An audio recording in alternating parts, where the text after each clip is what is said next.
Let's go.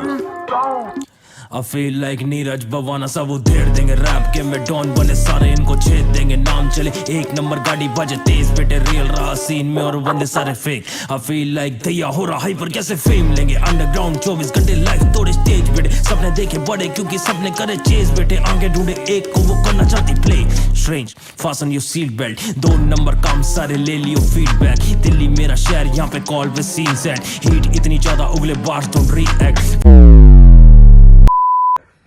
Hey guys welcome back to the channel. क्या हाल है भाई? मेरे को मतलब एक आधे बंदे ने कहा था, बहुत तो नहीं कहूंगा मैं, एक आधे बंदे ने कहा था कि साइकिल का रिव्यू करो।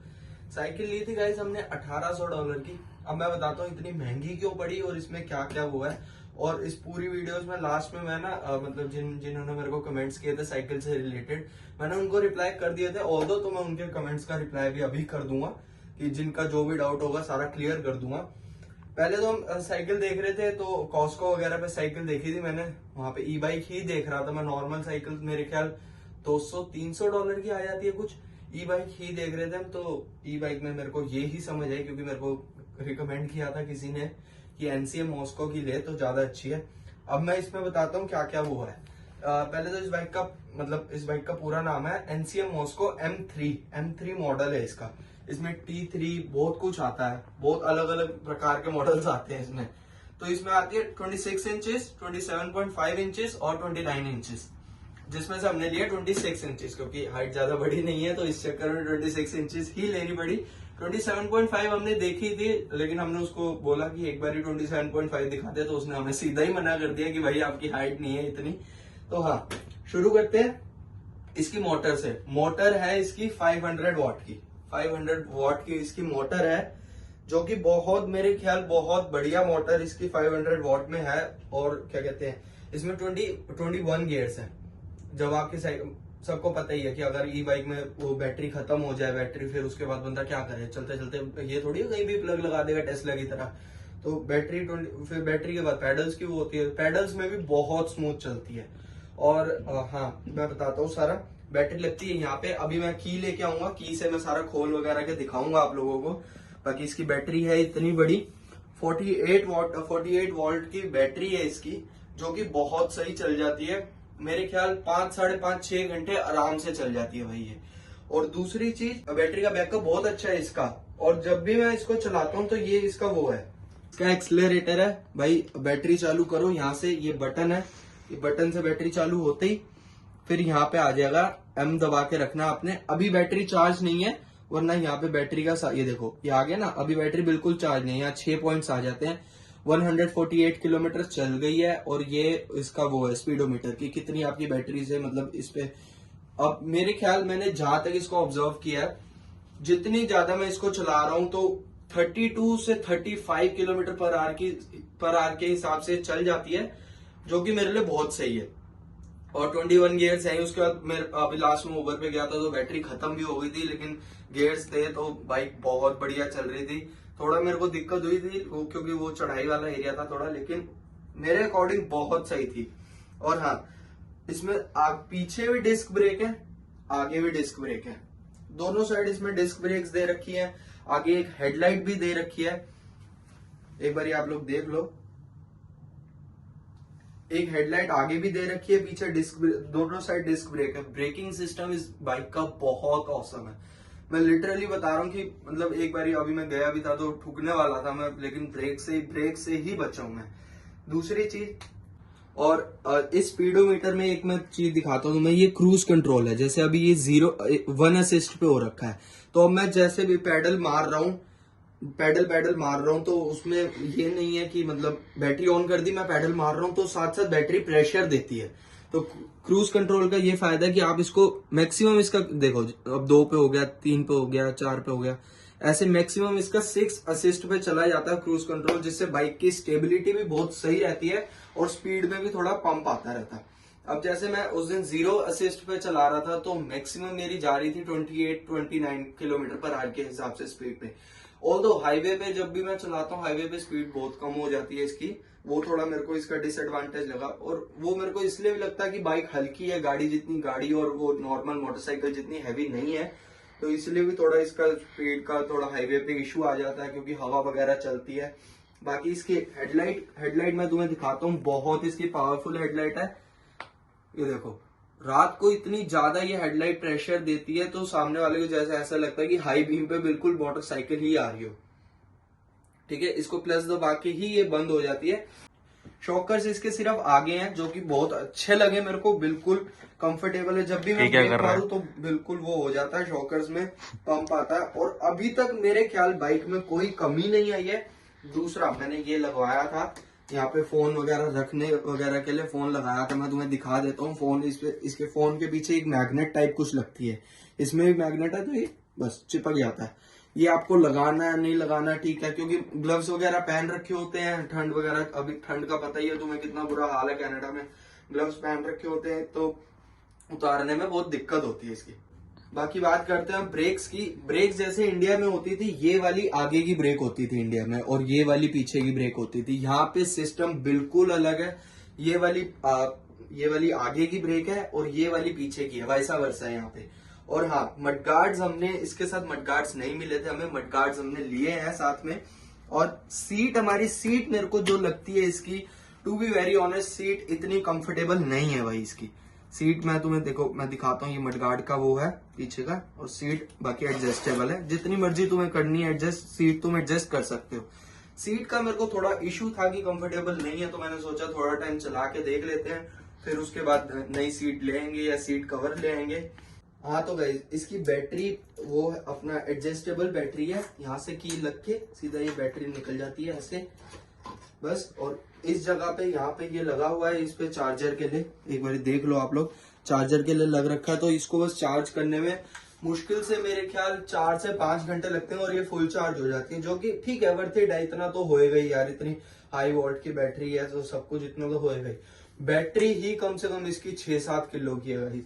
मैं बैटरी का बता के, एक हमें इसके साथ एक टूल किट भी मिली है। टूल किट में भी इसमें बहुत सारी एसेसरीज मिली है, देख सकते हो, पेचकस वगैरह, चाबियां वगैरह, बहुत कुछ मिला है, लिंकी वगैरह सब मिला है, जो कि बहुत सही था कि बाहर से वो कराने की दिक्कत नहीं थी। बाकी इसका पंचर किट वगैरह भी मैं ले आया था, जो कि मेरे को ज्यादा कॉस्ट नहीं पड़ी थी, बिल्कुल इतनी कोई $10-12 की पंचर की कॉस्ट पड़ी थी। मडगार्ड्स हमने लिए थे गाइस, क्योंकि हमें मडगार्ड्स का बहुत वो था कि बारिश वगैरह थी इतनी ज्यादा, तो पता ही था कि साइकिल गंदी हो जाती है। अभी भी देख रहे हो कि टायर्स पे बिल्कुल मिट्टी जम रखी है, मडगार्ड्स के नीचे बिल्कुल मिट्टी जम रखी है, तो मडगार्ड्स जरूरी थे लेने। हमें मडगार्ड्स भी डिस्काउंट पे ही मिल गए थे, क्योंकि इतना महंगी बाइक का खर्चा किया था, तो मडगार्ड्स तो डिस्काउंट पे मिलने ही थे। और बाकी मेरा एक्सपीरियंस ये था बाइक के साथ, बहुत अच्छा भाई, भागती ऐसे है ना, बिल्कुल बढ़िया भागती है, मतलब 35 किलोमीटर पर आवर के हिसाब से भागती है, लेकिन गाड़ी के अकॉर्डिंग आप लोग लगाओगे तो वो बहुत वो है कि 35 की स्पीड क्या ही होती है। अगर साइकिल में तुम 35 की स्पीड पे चला रहे हो तो हवा की तरह भागती है भाई, कसम से बता रहा हूँ। और हाँ, बाकी मैं आप लोगों को बता ही रहा था स्टार्टिंग में कि मेरे को 2-4 भाई लोगों ने कमेंट्स किए थे कि भाई बाइक का फुल रिव्यू निकाल। एक मेरा भाई है तो उसने कमेंट किया था, हेलो ब्रो, इस बाइक का फुल रिव्यू दियो A to Z। मैं भी 20 अप्रैल ਨੂੰ आ रहा कैनेडा, सोच रहा आईफोन रहन दा लेन नू ते ई बाइक ले ला, लेकिन मैं मार्केट प्लेस से $900 दी वेखी सी आ ई बाइक। किसी को पंजाबी नहीं समझ आती तो मैं ये बता देता हूँ कि वो कह रहा है कि आपकी मतलब बाइक का फुल रिव्यू चाहिए और बाकी सारी चीजें बताओ डिटेल्स में, मैं कनाडा आ रहा हूँ तो मैं आईफोन छोड़ के मैं ई बाइक लेना। भाई मैंने मार्केट प्लेस से इसीलिए नहीं ली ई बाइक, क्योंकि मैं मतलब अगर नॉर्मल में बाइक लेता, नॉर्मल साइकिल लेता, तो मैं मार्केट प्लेस पे जाता, जो कि वेल एंड गुड था। अब मार्केट प्लेस पे भी मैंने 1-2 ई बाइक्स देखी थी, किसी के मोटे टायर थे, $900 की थी, मैं मानता हूँ $900 की थी, लेकिन 1 साल पुरानी बाइक थी। अब उसमें शॉर्ट सर्किट हो जाए, बैटरी में शॉर्ट सर्किट हो जाए, मोटर में कोई दिक्कत हो, तो मेरे को बाद में फिर मेरे को खर्चा करना पड़े, तो वो वर्थ इट नहीं था। तो मैंने फिर सोचा कि अगर खर्चा हो ही रहा है तो थोड़ा सा खर्चा करके नहीं ले लूं, तो न्यू लिया फिर इसीलिए, क्योंकि मार्केट प्लेस से नहीं लेना चाह रहा था मैं। अब दूसरे मेरे भाई का कमेंट आया हुआ है, इसने लिखा है कि भाई साइकिल थोड़ी महंगी नहीं आ गई, सेम साइकिल अमेजोन पे सस्ती है, ये असेंबलिंग के भी लगते हैं क्वेश्चन मार्क। तो बात ये है कि अमेजोन पे भी देखी थी हमने, अमेजोन पे उस टाइम अवेलेबल नहीं थी। और हाँ, अमेजोन पे भी तुम्हें 1600 कुछ रेट दिखा रहा होगा, इसका रेट भी $1600 ही है, लेकिन इसको मतलब टैक्स वगैरह बहुत ज्यादा लग जाता है यहाँ पे, तो वो तो चलो टैक्स फाइल करोगे, तुम स्टूडेंट्स हो तो सारा कुछ रिवर्ट आ जाता है भाई। टैक्स वगैरह लगा तो जाके 1800 की बनी। मैं इंक्लूडिंग मडगार्ड्स भी बता रहा हूँ, इंक्लूडिंग सब कुछ बता रहा हूँ कि 1800 की हमें पड़ गई थी, क्योंकि हमने वो ई बाइक क्या कहते हैं उबर के लिए हमने बैग भी लिया था इसीलिए। और एक मेरे भाई ने कमेंट कर रखा है, मेरे से पूछ रहा है वो, bro can we do Uber on e bikes in Waterloo Kitchener area. भाई मे बी कि किचनर और वाटरलू में मेरे को इतना पता नहीं है, क्योंकि कॉलेज के लिए ही जाता हूँ मैं। मे बी आप वहां पे उबर कर सकते हो, एक बार आप लोग पता कर लेना कि किचनर में मतलब उबर चलता है या नहीं चलता।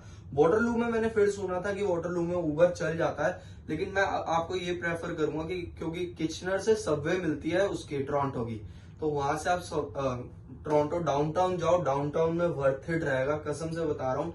लोग 300-300 $250 $250 भी कमा रहे हैं भाई ई बाइक पे 12-12 घंटा करके। तो मैं प्रेफर यही करूंगा कि डाउनटाउन जाके करो, वो ज्यादा वर्थ इट है वाटरलू और किचनर से। एक मेरे भाई ने और कमेंट किया है कि ब्रो विदाउट वर्क परमिट उबर कर सकते हैं क्या?